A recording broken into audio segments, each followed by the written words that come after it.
So before we get started, check out the following links in the description box below as highlighted in the image shown. So you'll be able to get our past papers, our link to our official website, link to accreditations, our link to donation page, and contact details in the description. So once you'll be watching a certain video of any lesson or of any past paper, you'll be able to get all these links, and you can be able to get to download past papers, to reach to our official website. You'll be able to see links to our accreditations so that you can see which authorities have accredited us. You'll be able to reach to our donation page as well as our contact details. Welcome back. We are continuing with our past paper, April 2024, Principles of Economics, and we did up to question number 30. Now we are going to move to question number 31, which reads, from the data provided above, interpret your results. So from the previous question, we were told use the following information to answer question 30 and question 31. So question number 30, we were required to determine the cross elasticity of demand, which we did, and now we are supposed to interpret the results. So we are going to interpret the results by calculating the price elasticity of demand for product X using the midpoint formula. So question number 31, we got to interpret the results.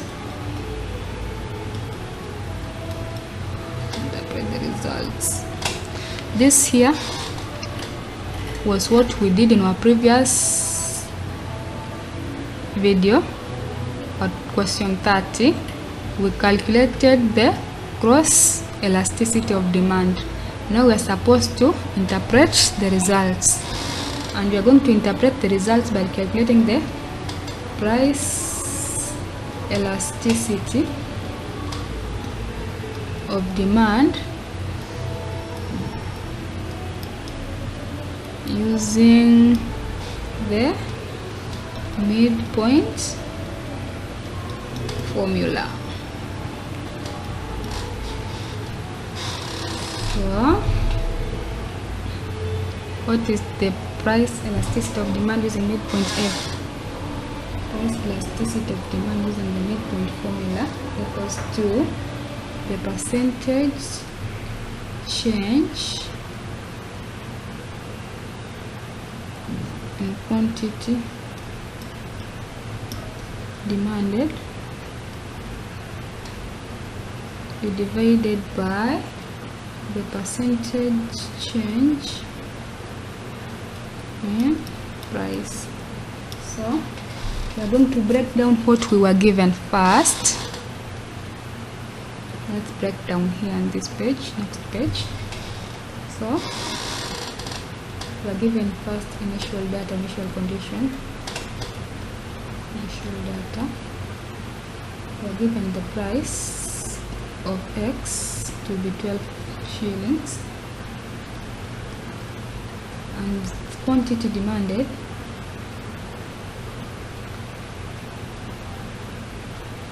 to be 75 units.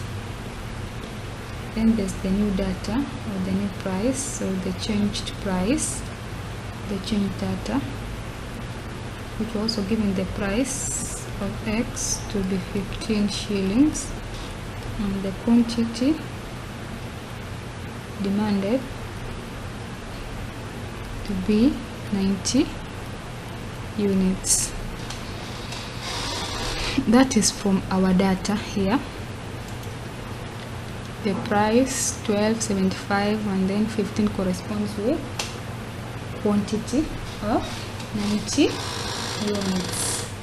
So let's go step by step, and our first step is to calculate the percentage change in quantity demanded. Look at the percentage change. percentage change in quantity demanded. And the percentage change in quantity demanded here, the price elasticity of demand, is given by the new quantity minus the initial quantity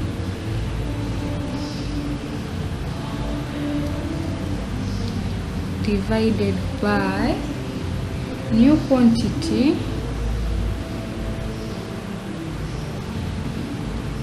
plus initial quantity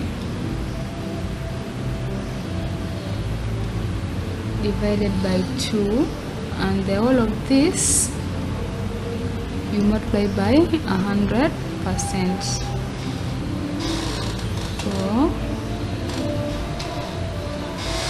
that is equals to 90 minus 75 over 95 plus 75 divided by 2. This is 90. Let's use our calculator. Let's find the calculator. And here I'll get 90 plus 75 divided by 2 is 82.5. So this is equals to 15 over 82.5 and then multiply by 100%. What does it give us?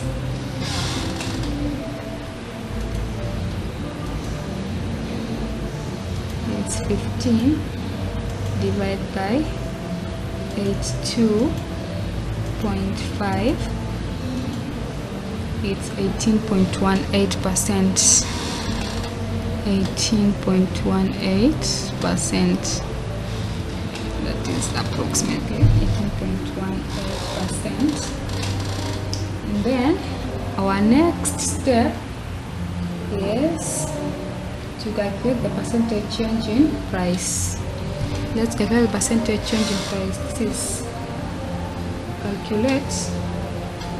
calculate the percentage change in price, which is given by, so percentage change equal to new price minus initial price, just like what it to quantity, you say new price plus initial quantity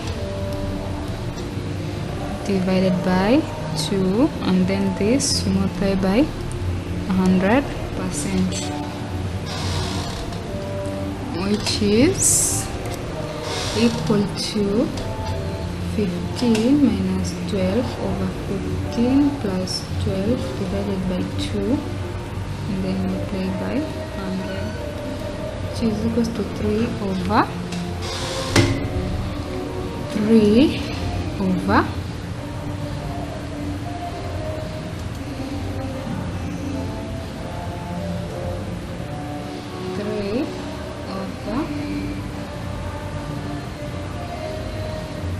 15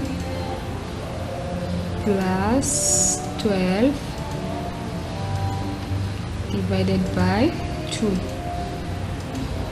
13.5.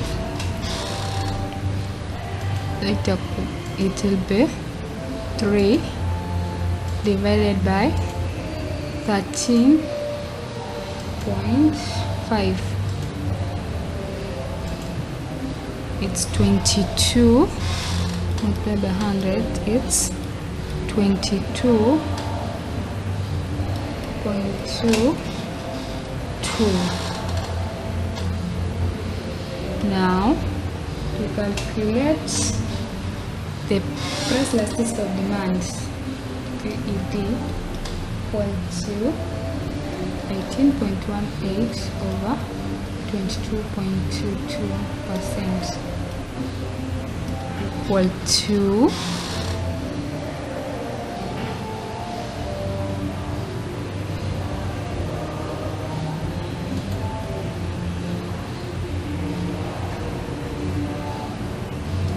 18.18 divided by 12.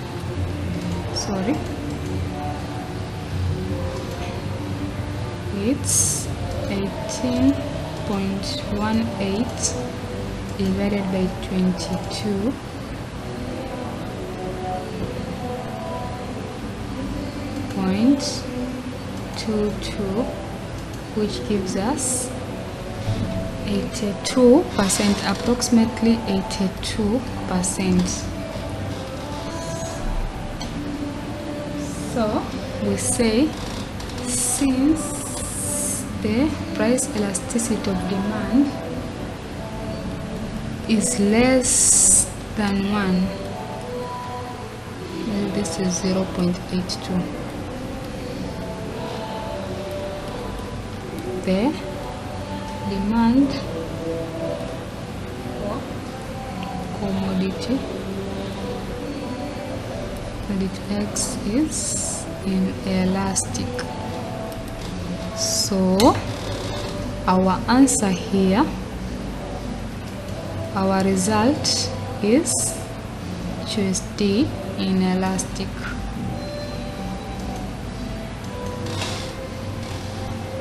Let's move to question number 32.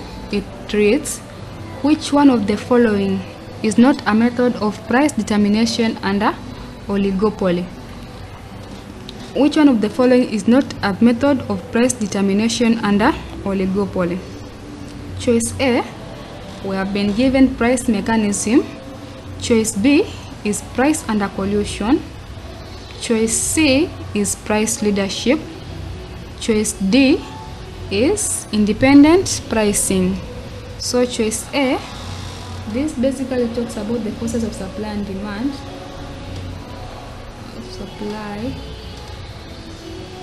and demand to determine price. So the price here is set by the forces of supply and demand. Here it's the firms. The firms come together to decide on the price and to decide on the price that they're going to charge. And then price leadership, here is the biggest firm or the largest firm decide the prices, and the other small firms follow what they're going to charge. And then independent pricing, here each firm charges its own prices.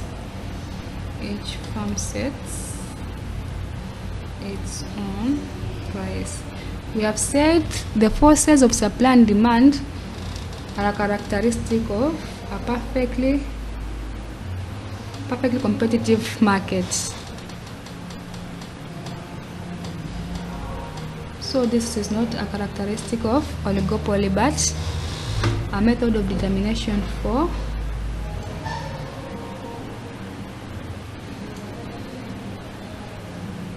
perfectly competitive markets. So our choice is A, it's not under oligopoly. And question number 33, it reads,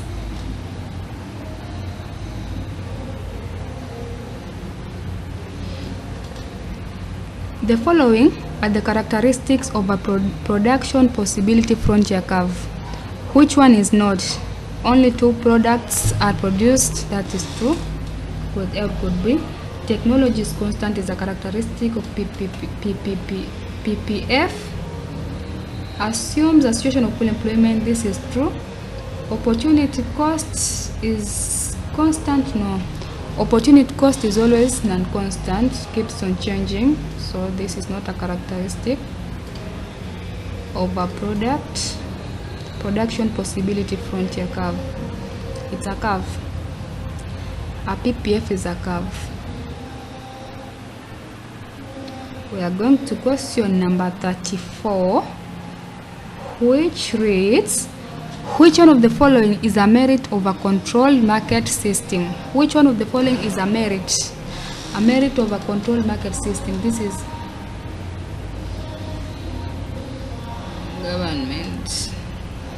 government system.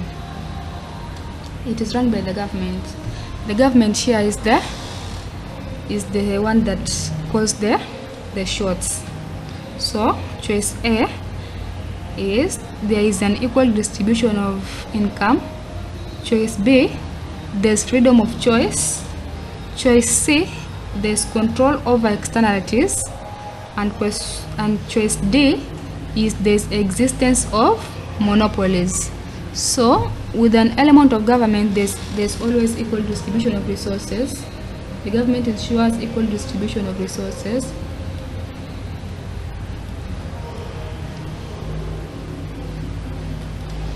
Freedom of choice, no, there's no freedom of choice. The government calls the shots here, so no freedom of choice. No freedom of choice in a market controlled by the government, or a controlled market, or planned market.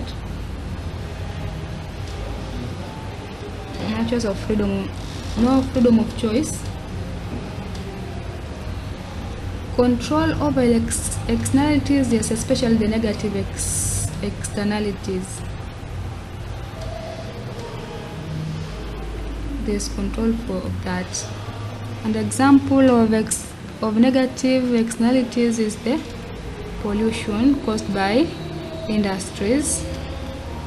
And then there's existence of monopolies. No, there's no existence of monopolies in controlled market system. No monopolies here.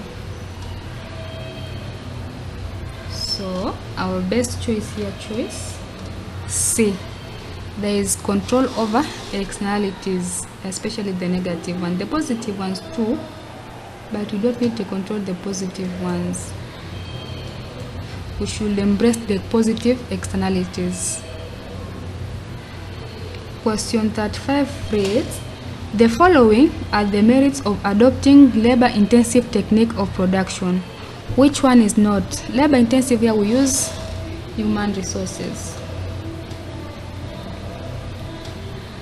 Human energy. Could be both skilled and unskilled. Skilled and unskilled labor. We don't use machines here, capital intensive. Labor, we use human resources. It is flexible, that is choice A. Choice B is promotes creation of an employment. Choice C motivates workers. Choice D saves time. So it is flexible, yes, labor is flexible, it can come at any time. Promotes creation of employment, yes, people are employed through labor. Motivates workers, yes, through incentives and payments and salaries and all that. Save time, no, labor doesn't save time. Machines do, but humans, they can get tired anytime. So labor intensive method, saving time is not a benefit or a merit of labor intensive techniques. Question number 36, it reads, which one of the following is an assumption of indifference curves? Indifference curves are just like the isoquants. Indifference curve, that's how they are. Assumptions is prices are constant, choice A. Choice B, goods are indivisible. Choice C, consumers are not rational. Choice D, goods are heterogeneous. So choice A, prices are constant, yes. The assumption is prices are constant, they don't change, so consumers are not worried about the prices. Goods are indivisible, no. Goods are divisible here. and different curves goods are indivisible. That means that consumers can change from one unit of an output to another, one unit of a good to another, and then consumers are not rational. No, here consumers are rational. That means that they can consume as long as satisfaction is, as long as they maximize their satisfaction. And then choice D,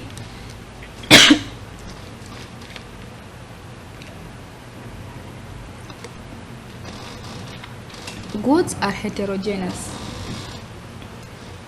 Indifference curves assume that goods are homogeneous, they're identical, they're equal. Goods are homogeneous. So no, this is a no. The only assumption here is that, the only correct assumption here is that prices are constant. Prices of goods and services are constant is an assumption of indifference curves.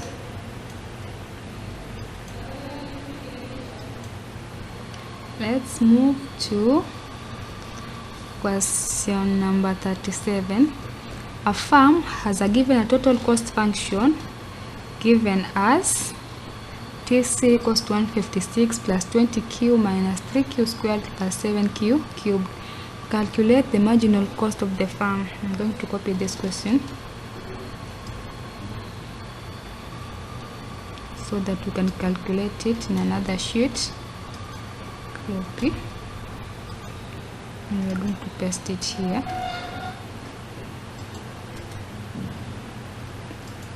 So we have been given this function and we are supposed to calculate the marginal cost function of the firm. We're going to find the marginal cost function. So the marginal cost, calculate the marginal cost.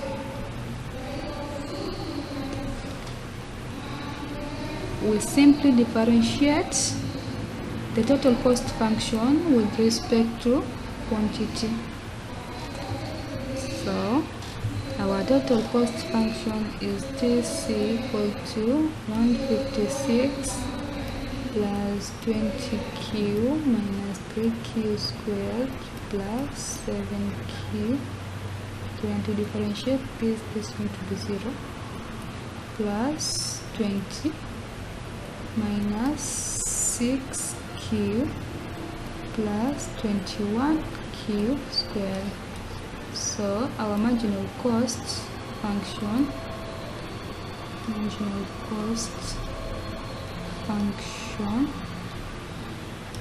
should be, our marginal cost function should be 20 minus 6Q plus 21Q squared.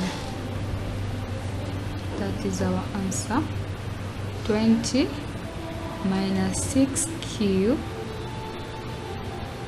plus 21Q squared. So yeah, there's no correct answer, but we can go with this since it's almost there. We just don't need this Q here. So that will be our answer for now, but that's not the answer. The answer is 20Q minus 6Q plus 21Q squared. That is the correct marginal cost function of this firm that we have been given right now. Now we move to question number 38, which reads, which one of the following is a role of cooperatives? Which one of the following is a role of cooperatives? Choice A, accepting deposits. Choice B, lender of last resorts. Choice C, creation of employment. And choice D, development of affordable housing. Which one of the following is a role of cooperatives? We have done this in our previous video. If you have checked it out, we have said accepting deposits is a role of commercial banks.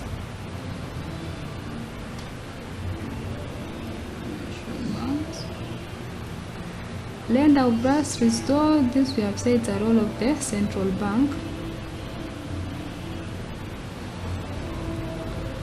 Creation of employment, this could be a role of cooperatives.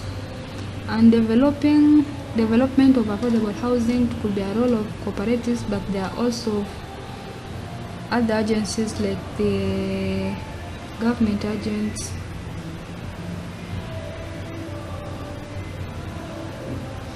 the NGOs, the public sectors.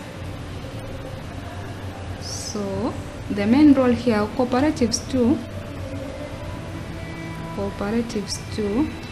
will be involved in the development of affordable housing, but the main role of a cooperative is to create employment for its members. Yes, that is it. We move to question 39, which reads, the following factors determine the price of land as a factor of production. Which one is not? The following factors determine the price of land as a factor of production. Which one is not? Government policy, availability of credit, climatic conditions, or D, development of infrastructure. Government policy, that could be a factor to determine the price being set by the government. Availability of credit, no, that's borrowing or investment. Climatic conditions, it could affect the price. And developed infrastructure could also affect the price of land, in that well-developed infrastructure, places with well-developed infrastructures,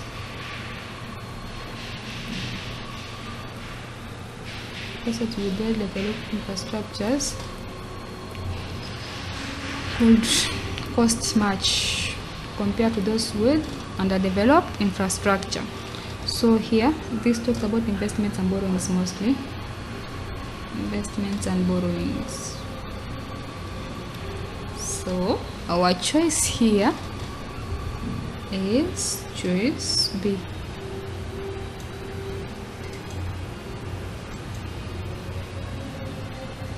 That's the answer there. A factor that will not affect the price of land. Not choice, but question 40. It reads, which one of the following is not a property of an isoquant? We have done this more than once. It's concave the origin, yes. It's asymptotic, something like that. Approaches but never reaches. That is what asymptotic means. Reaches but never touches. So it almost reaches the axis but doesn't touch the axis, and that's a property of isoquant. They are negatively sloped, that is true. So the answer here is they are dense.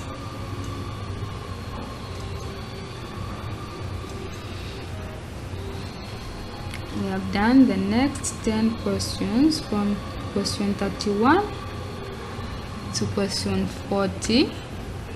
I hope you have understood. So thank you for being with me, and see you in our next lesson, which we will be beginning from question number 41. So bye for now. So if you like this video, you can always enroll with us. You'll be able to access more of these revision sessions, and also you'll be able to find well done lectures or pre-recorded videos for all the KASNEB courses as well as CHRP. And in case of anything, you can always reach us out. We have our contact details on the screen. Feel free to call, feel free to WhatsApp anytime. So thank you, and let's meet in our next session.